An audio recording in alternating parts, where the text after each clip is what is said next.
예, 영화 베테랑의 주요 장면입니다. 이 내용은 당신이 생각해도 이상하지 않아? 그냥 미안합니다 한마디만 하면 될 일을 왜 이렇게까지 키우고 있지? 라는 표현이 등장합니다. 저도 법사위원으로서 청문회를 하는 내내 도무지 이해가 가지 않았습니다. 어떻게 전 정권의 고위 공직자가 모두 동원되어서 이렇게까지 사안을 크게 키울 수가 있습니까? 원칙대로 조사하고 책임질 분들이 책임지고 재발 방지 대책을 세우면 될 일이었습니다. 그런데 엊그제 청문회는 어땠습니까? 일부 증인들의 모습은 참담함을 넘어 허탈함을 주었습니다. 증인 선서를 거부하든지 답변을 거부하든지 불성실 그 자체였습니다.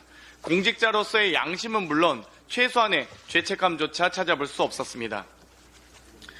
최혜병 순직 사건 기록이 경찰에 이첩된 지난해 8월 2일 윤석열 대통령이 신범철 전 국방부 차관과의 통화가 사건 회수와 관련된 것이라는 증언이 처음으로 확인됐습니다.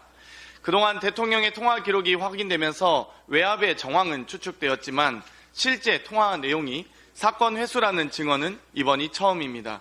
다시 말씀드리지만 최상병 사건 수사 회수 자체가 외압입니다.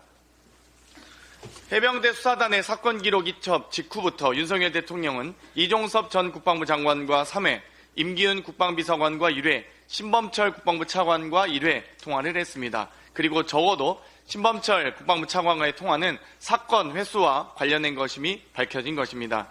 또한 임기훈 대통령실 국방비서관이 유재은 국방부 법무관리관에게 경북 경찰한테서 전화가 올 거다라는 말을 해줬다는 사실도 새롭게 밝혀졌습니다.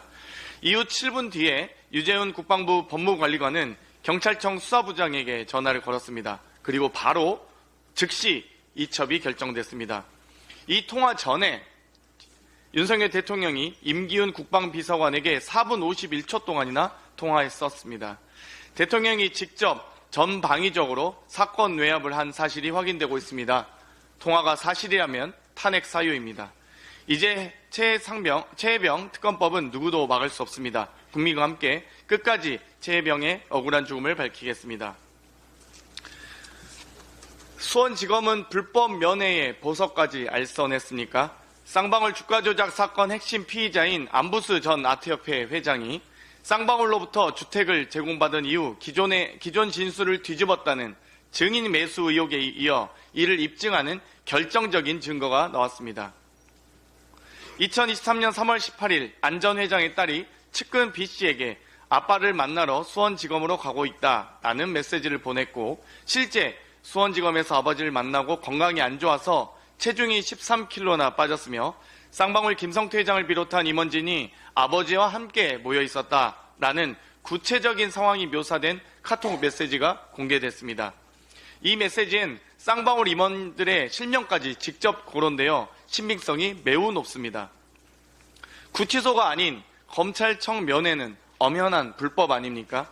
대검이 정상적인 조직이라면 2023년 3월 18일 수사 대상도 아닌 안 전 회장의 딸이 수원지검을 출입하며 안 전 회장과 쌍방울 관계자와 만나는 불법 면회를 했는지 또 이 딸의 출입을 등록한 검사가 누구인지 몇 차례에 걸쳐서 검찰청을 출입했는지 사실부터 밝히고 즉각 감찰에 착수해야 합니다.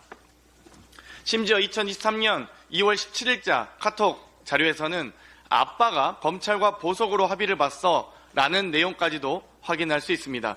진술 조작, 증인 매수, 회유에 이어 보석 합의까지 검찰의 사건 조작과 관련된 진실을 끝까지 밝히겠습니다. 이상입니다.